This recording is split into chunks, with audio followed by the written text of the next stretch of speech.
There was a period of time between 1988 and 1994 where systems like the Commodore 64, ZX Spectrum, NES and Master System were coming to the end of their lives, but they were still popular enough, depending on what region you look at, to warrant contemporary arcade games being ported across.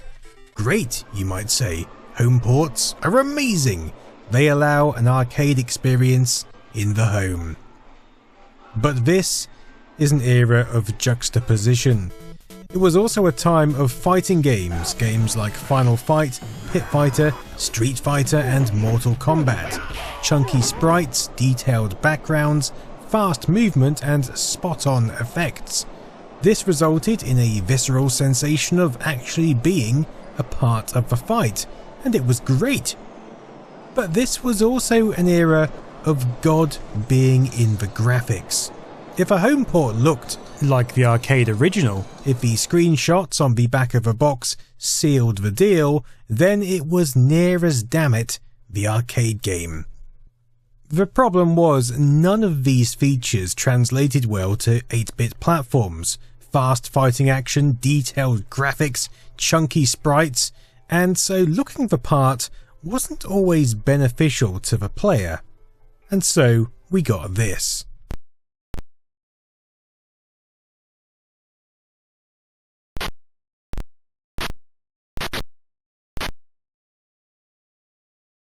This is Final Fight on the ZX Spectrum, trying so incredibly hard to be Final Fight on the ZX Spectrum, and for that very reason it is as far removed from Final Fight as you could probably get. I mean, given the hardware constraints, it certainly looks the part, but because of that, it lacks what made Final Fight Final Fight. The speed, fluidity, pace, addictiveness, it's not there. And it's such an overwhelming ordeal for the poor little specky that it doesn't even register key presses or collisions half the time. Run it on a modern day emulator at 3 times the speed, and it's actually pretty commendable. But running on a Z80 at 3.5 MHz was not commendable, and base clock speed was all we had. It coped with earlier beat-em-ups like Renegade and Double Dragon a little better, but they looked far less intense. The alternative option was to release a pared-down take on a game, more fitting for the 8-bit hardware. That's what Capcom did with Mighty Final Fight on the NES, featuring smaller chibi-style sprites. Consequently, it's faster and more playable, but of course doesn't have that arcade box art draw. But maybe scrolling beat-em-ups is being a bit unfair altogether. These poor micros and consoles never stood a chance, so let's look at more static fighters. Just like these incredible collectible Street Fighter figurines from Fan Home. Detailed and hand-painted, they are the perfect size to hold for real-life fighting. Or you can just display them and amaze your friends. And if you don't have any friends, maybe these will help you get friends. Every month you can build up your collection with characters from all the Street Fighter games. You'll also receive a huge poster and these incredible magazines every single month, packed with backstory and details about the fighters, the games, as well as a hefty dose of history and insight into the arcade world they're born from. Just head to the link below to set up your personal subscription and join this incredible world of Fan Home's Street Fighter collection today.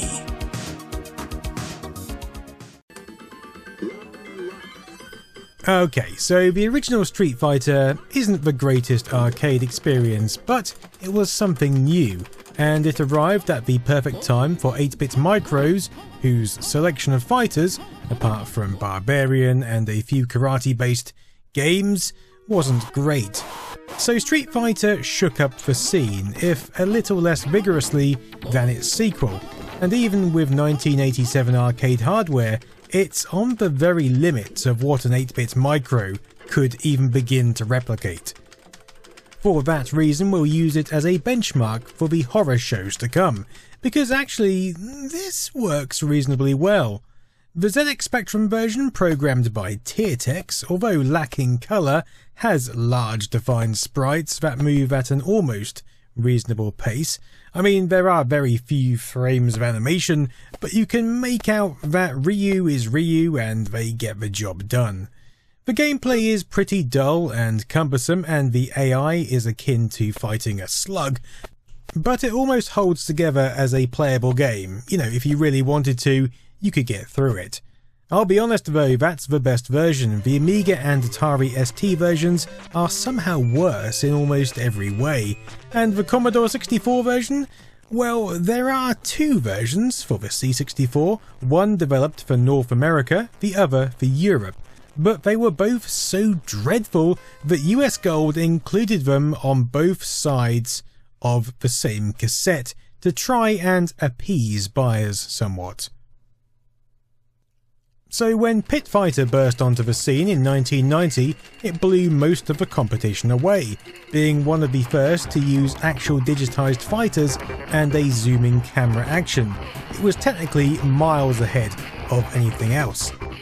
Gameplay-wise, things were a bit more simple. Much like Renegade and Double Dragon, your moves were mainly limited to jump, punch and kick.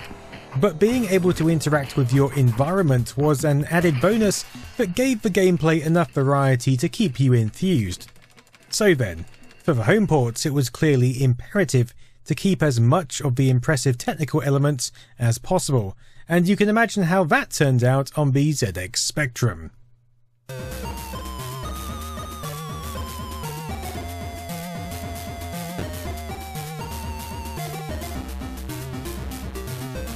I mean, you can tell it's Pit Fighter, so that checkbox has been checked, but holy hell, this is like wading through a thick syrup of excrement. To coin a more successful YouTuber, what were they thinking? Tech Software Development Limited, otherwise known as Chrysalis Software, were the brains behind the coding, and they weren't exactly slouches. They had created titles like Laser Squad, Badlands and Castle Master, but yet here we are in 1991 with a game as accessible as American football. The thing is, it goes back to those graphics. Crash Magazine said, "Every sprite seems to have been defined really small and blown up to fill the screen." I know the Spectrum doesn't have the graphic capabilities of 16-bit machines, but its games don't have to be this bad, awarding it 24%. You see, to get such large sprites to move at any reasonable speed, they were indeed stretched out and created in very low fidelity. Unfortunately, the outcome is stretched sprites still moving at an unreasonable speed, and a game that's very hard to play. To get the other side of the coin, the Kremlin, the developers, not, the Russian government, did the opposite on the Master System, shrinking everything down to a scale where it didn't even resemble Pit Fighter in the slightest. The result of that is a slightly more playable game, but one that didn't sell from the box art alone.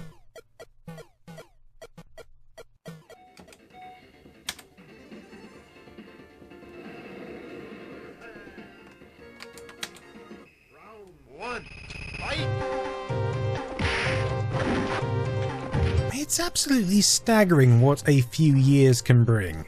Street Fighter II was not only years, but worlds apart from its prequel. This new onslaught of colour, speed and combos blasted onto the scene in early 1991 and didn't look back.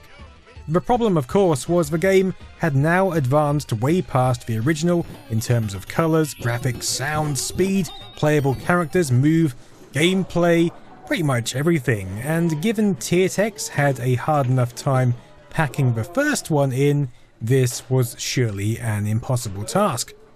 Well, for starters, it took another 2 years, with the ZX Spectrum release not available until 1993, and by that point you have to ask, why bother? The system was very much in its dying days, and not even this could resurrect it. In fact, I'm sure this helped lay it to rest even quicker.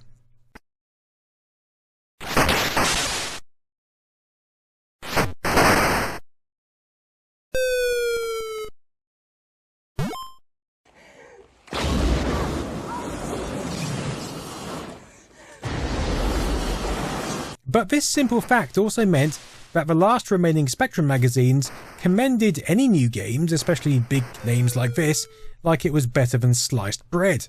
Your Sinclair, issue 87, said staggering graphics and speed and a huge range of moves. It's one of the best two-player games on the good old Specky. Although they do point out that the horrendous loading system meant that you got 5 minutes of gameplay for 20 minutes of loading. Now, how you can get, quote, a huge range of moves with one fire button beats me, and in fact, you can't. But Sinclair user, going even more out, awarded it a whopping 89%, so don't always believe what you read.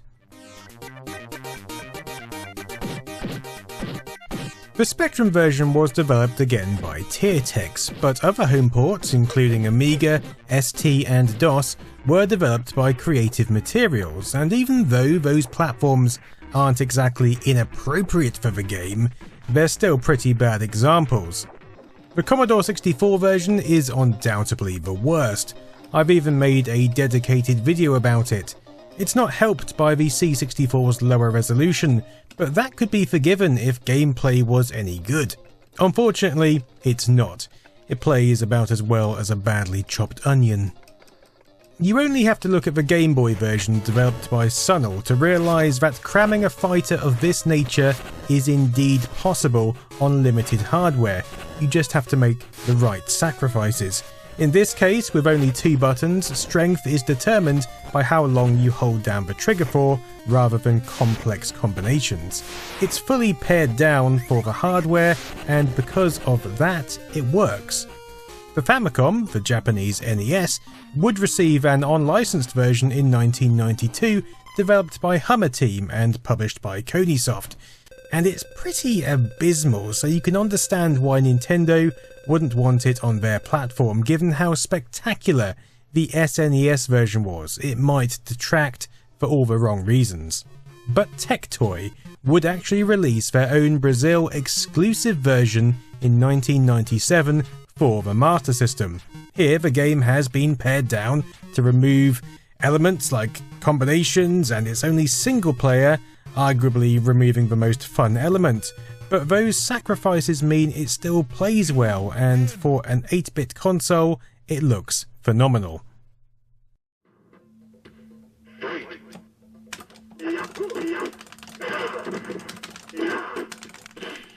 Which brings us to my favourite fighter of the 90s. It just stood out for all the right, or wrong, if you're that way inclined, reasons. The fact that it sparked a series of court cases regarding its violent content may seem laughable today, but back then it paved the way for game age ratings around the world. Of course, I doubt the uproar would have been the same had only the Master System version been released. Which is a shame, because it's a port which tries so very hard to be like its Mega Drive counterpart. It's got combos, special moves, it's not great, but it kind of lacks the grace and finesse needed to mould a fun, seamless, playable experience. Plus, if you're the type who craves a 6-button pad, remember the Master System has just 2 buttons, meaning special moves require some pretty finicky directional maneuvers to pull off, and even then you're quite limited, especially with the Master System's squidgy D-pad. Even so, here we get a game that looks like Mortal Kombat, it has 2-player mode, and it just about achieves what an 8-bit console shouldn't. And you get fatalities, which is nice. Of course, leave it to Homebrew developers to rectify past issues. In 2018, Mighty Final Fight was developed by a group of Russian coders, and it looks and plays incredibly well on the Spectrum. There's also a visual version of Mortal Kombat that looks the part, but was limited by the machine's memory constraints. Plus, if you're an Amstrad fan, just look at what Street Fighter 2 could have been on that platform. Pretty good. Still, I look back on these times with incredibly fond memories. These machines may not have had the brute power to run games of this nature, especially with chunky sprites and fast movement, but the developers damn well tried to create something as faithful as possible. We can't blame them for their shortcomings. Well, sometimes we can. But it was more our uncontrollable, unsated craving to have an arcade experience in the home that kept them coming. And sure, it might have been disappointing, but just having a tiny slice of that arcade experience on your trusty underdog of a machine was good enough. That'll do, boy. That'll do. Until next time, I've been Nostalgia Nerd. Toodaloo.